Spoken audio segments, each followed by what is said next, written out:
மதுரை திருப்பரங்குன்றம் அருகே நடைபெறவுள்ள தமிழக வெற்றிக் கழகத்தின் 2வது மாநில மாநாட்டுக்கான இறுதிக்கட்ட பணிகள் மும்முரமாக நடைபெற்று வருகின்றன. வரும் 21ஆம் தேதி நடைபெறவுள்ள மாநாட்டில் கட்சியின் தலைவர் விஜய் கொடியேற்றுவதற்காக 100 அடி உயர கொடிக்கம்பம் நடும் பணிகள் நடைபெற்று வருகிறது. மாநாட்டில் தொண்டர்களின் பாதுகாப்பு மற்றும் அவசர தேவைகளை கருத்தில் கொண்டு பல்வேறு நவீன வசதிகள் செய்யப்பட்டுள்ளன. கூட்ட நெரிசலில் அவசர மருத்துவ உதவி தேவைப்படுவோருக்கு மருந்துகள், ரத்தம், தண்ணீர் போன்றவற்றை உடனடியாக கொண்டு சேர்ப்பதற்காக 25 கிலோ எடை வரை சுமக்கும் திறன் கொண்ட பெரிய ட்ரோன் பயன்படுத்தப்பட உள்ளது. இந்த ட்ரோன் வசதியை கட்சியின் பொதுச் செயலாளர் ஆனந்த் நேரில் ஆய்வு செய்தார்.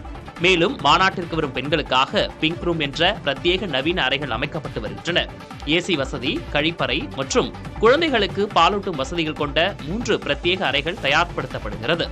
மாநாட்டில் குழந்தைகள் மற்றும் கர்ப்பிணிகள் பங்கேற்பதை தவிர்க்குமாறு அறிவுறுத்தப்பட்டாலும் அதை மீறி வரும் பெண்களுக்காக இந்த ஏற்பாடுகள் செய்யப்பட்டுள்ளதாக கூறப்படுகிறது. மாநாட்டு திடலை பொதுமக்கள் பார்வையிட்டனர்.